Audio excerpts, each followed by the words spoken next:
Ever wondered who were the masterminds behind Hollywood's golden era? The directors who didn't just make movies but shaped an entire era with their vision? In Hollywood's golden era, it wasn't just the actors who captured the spotlight. Behind the scenes, visionary directors were quietly running the show. From timeless classics to unforgettable performances, these directors created films that became the heart and soul of cinema. But what made them so influential? In this video, we'll dive into the lives and legacies of the 10 directors who ruled the Hollywood landscape, transforming the film industry and leaving an indelible mark on cinema history. Get ready for an inside look at the men and women whose creative genius made Hollywood what it is today. Number 1. Frank Capra, the king of optimistic cinema.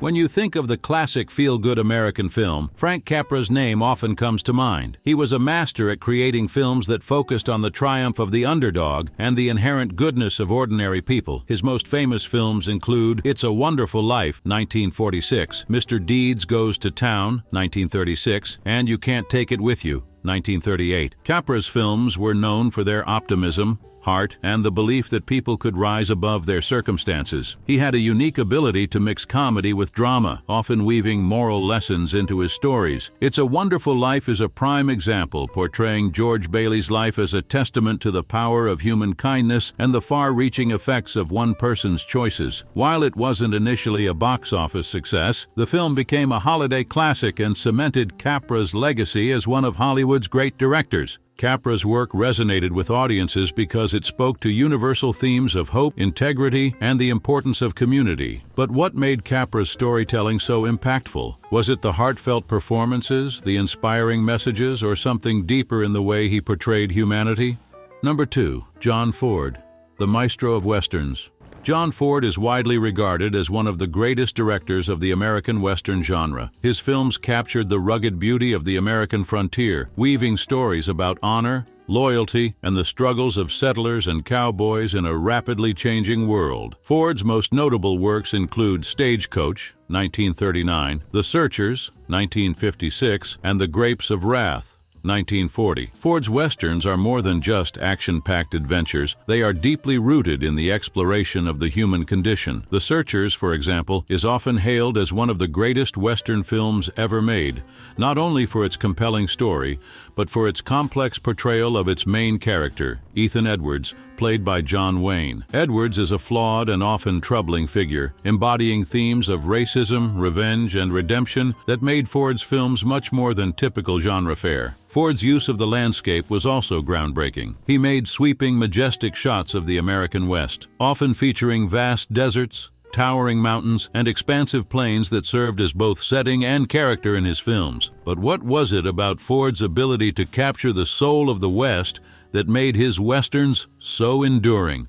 Number 3. Alfred Hitchcock, the master of suspense. When it comes to thrillers, no director is more synonymous with suspense than Alfred Hitchcock. With a career that spanned 5 decades, Hitchcock became one of the most influential filmmakers in Hollywood history. His films were known for their psychological depth, complex characters, and masterful use of tension. His most famous works include Psycho, 1960, Rear Window, 1954, North by Northwest, 1959, and Vertigo, 1958. Hitchcock's ability to manipulate the audience's emotions was unrivaled. He expertly crafted suspense, often making the audience feel both complicit and helpless as they followed the characters' stories. Psycho, for example, shocked audiences with its brutal twist and unforgettable shower scene, forever changing the landscape of horror films. But Hitchcock wasn't just about thrills. He was a master of visual storytelling, employing innovative techniques that were ahead of their time. His use of montage, camera angles, and editing created an atmosphere of dread and anticipation, making even the most mundane moments feel dangerous. So what was it about Hitchcock's style that made his films so engaging? Was it his ability to turn ordinary settings into places of terror, or his fascinating, morally ambiguous characters? Number 4. Billy Wilder, the versatile genius.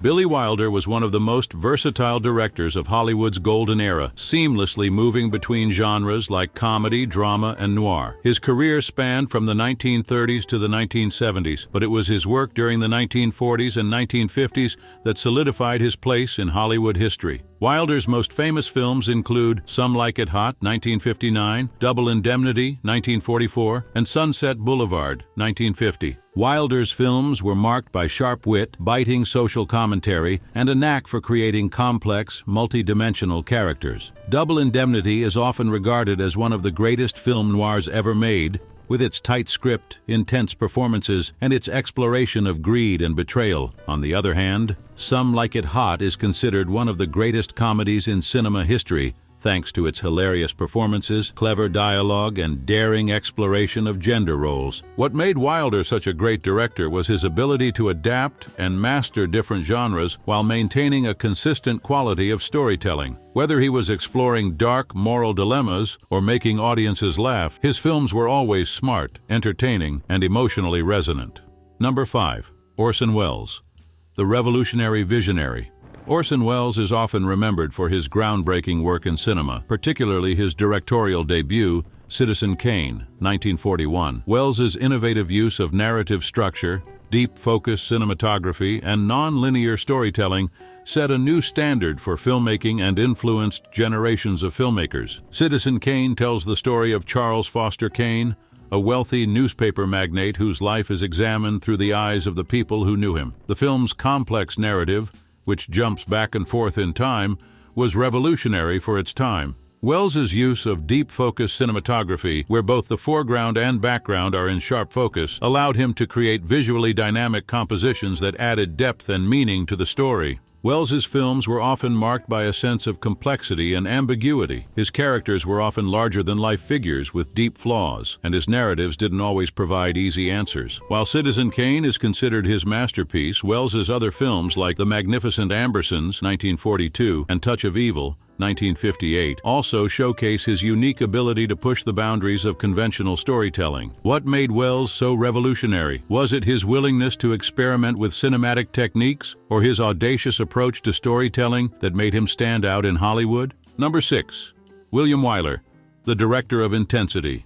William Wyler was known for his meticulous approach to filmmaking and his ability to draw powerful performances from his actors. He worked in a variety of genres, but his dramas and war films are what most firmly cemented his place as a director of great skill. Wyler's best-known works include Mrs. Miniver, 1942, The Best Years of Our Lives, 1946, and The Little Foxes, 1941. Wyler's films often dealt with complex human emotions, and his ability to create tension between characters made his work deeply engaging. The Best Years of Our Lives, which tells the story of 3 World War II veterans returning home, is a powerful exploration of the difficulties faced by soldiers readjusting to civilian life. The film won 7 Academy Awards, including Best Director for Wyler. But what set Wyler apart from other directors of his time? Was it his painstaking attention to detail, or was it his uncanny ability to get the most out of his actors, making every performance feel raw and authentic? Number 7. Cecil B. DeMille, the master of epic spectacles. Cecil B. DeMille was known for his larger-than-life films that pushed the boundaries of spectacle and production value. He was one of the pioneers of the Hollywood epic and directed some of the most famous films of the Golden Era. His works include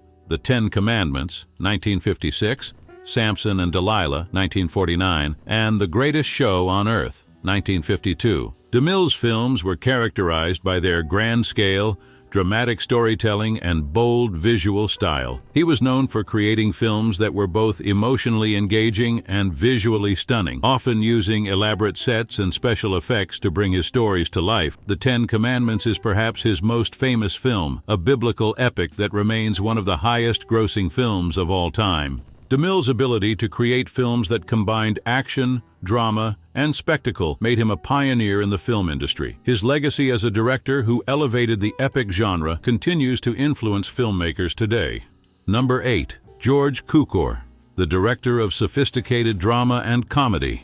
George Cukor was one of Hollywood's most respected directors, known for his ability to draw out nuanced performances from actors, particularly actresses. With a career that spanned from the 1930s to the 1980s, Cukor's work reflected both his sensitivity to human emotion and his impeccable sense of timing and pacing. Cukor's best-known works include The Philadelphia Story, 1940, My Fair Lady, 1964, and A Star is Born, 1954. Cukor had an uncanny ability to direct films that balanced sophistication with humor. His films were often comedic, but they were also deeply introspective, exploring the complexities of relationships and societal expectations. The Philadelphia Story, starring Katharine Hepburn, Cary Grant, and James Stewart, is a shining example of Cukor's skill. The film's witty dialogue and sharp character interactions are elevated by Cukor's ability to make his actors shine. The film became a classic of romantic comedy, and it remains a beloved example of Hollywood's golden age. But what made Cukor's work stand out in the crowded world of romantic comedies and dramas? Was it his ability to make his characters feel both relatable and aspirational? Or was it the way he brought out the best in his cast, particularly in his leading ladies?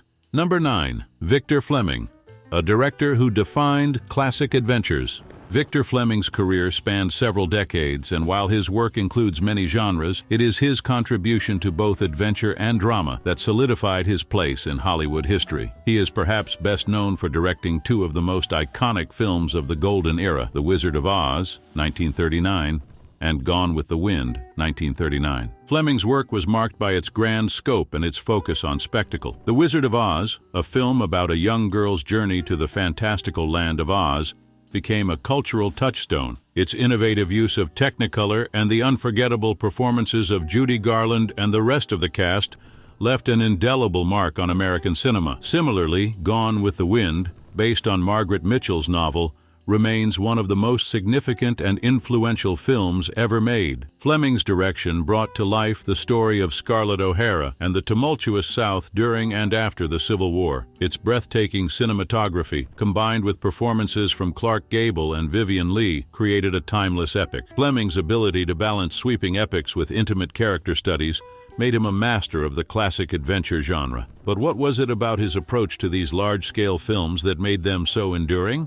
Was it his ability to manage intricate plots while maintaining emotional depth, or his talent for bringing larger-than-life characters to the screen? Number 10. Mervyn LeRoy, the director who crafted timeless dramas. Mervyn LeRoy was one of the most versatile and prolific directors in Hollywood during the Golden Era. Over the course of his long career, he directed films in a variety of genres, but it was his work in dramas and musicals that defined his legacy. LeRoy's most iconic films include The Wizard of Oz, 1939, Little Caesar, 1931, and I Am a Fugitive from a Chain Gang, 1932. LeRoy was known for his ability to create dramas that were both socially relevant and emotionally stirring. Little Caesar, a film about a small-time gangster's rise to power, was one of the earliest films to delve deeply into the psychology of crime and ambition, setting the stage for future gangster films. Similarly, I Am a Fugitive from a Chain Gang exposed the brutal realities of the American penal system, drawing attention to issues of injustice that resonated with many at the time. In addition to his dramatic work, LeRoy also directed a number of successful musicals, including The Adventures of Robin Hood, 1938, showcasing his adaptability and range as a filmmaker. His ability to direct with both sensitivity and flair made him one of the most sought-after directors of his time. So, what set LeRoy apart from other directors of his era? Was it his skill in exploring the darker aspects of society, or his versatility in moving between genres, always keeping audiences engaged? So, what do you think? Who had the biggest impact on Hollywood's golden era? Was it their groundbreaking storytelling or their unmatched vision that made them legends? If you're fascinated by the power behind the camera, don't forget to hit that subscribe button and stay tuned for more stories about the icons who shaped the world of cinema.